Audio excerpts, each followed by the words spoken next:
My name is Chuck Harper. I work with a ministry called Western Indian Ministries, Christ for Native Youth, and I've been in Native ministry for quite a while, most of my life actually. I'm actually a third generation missionary with Native people.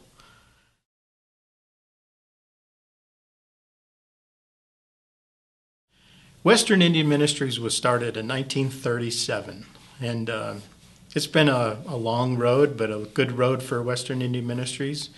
Howard Clark, who actually was my grandfather, left Princeton Seminary in 1906 and moved to Flagstaff, Arizona to become a native church planter.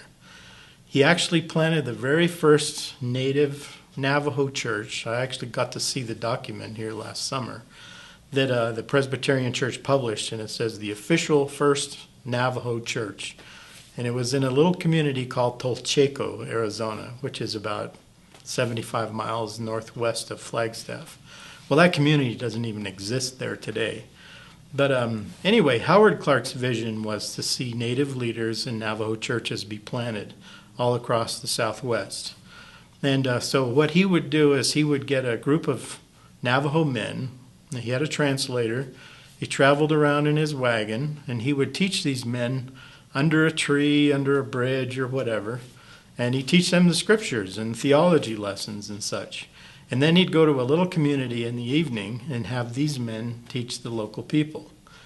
Well, in his first 15 years, he planted about 5 churches and actually built the first church in Tuba City and in a couple other communities in northern Arizona. Well, through the years, I'm probably giving you too much information. Through the years, the denomination really got liberal, and they said, we don't think they really need to be learning all this scripture. There was an inerrancy issue there too, and so forth. Well, he left the denomination and started herding sheep with the Navajo people. And through that course of time, his wife had contracted cancer, and so he went back to New Jersey and pastored a church there. And while he was there, his first wife passed away. Well, he did have some children while he was doing all this. And he used to leave the kids with a nurse in Ganado Mission School. And she used to babysit his kids, but he really didn't know her very well.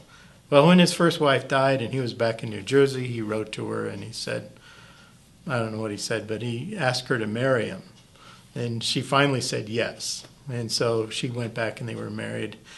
Then after that, he moved back to the Navajo reservation, independent from this denomination, and started what became known as Navajo Bible School and Mission. That was in 1937 when it was established. Well, that changed its name later and is now Western Indian Ministries. So that's kind of a history of how he came out here and how this whole thing got started. But it originally was started to train Navajo leaders to become pastors of churches. And he really believed firmly in Bible school and on-the-job training, not just academics, but really going out and doing these kind of things as he used to do under the tree and get people involved in being about, pastoring churches, starting ministries, and things like that.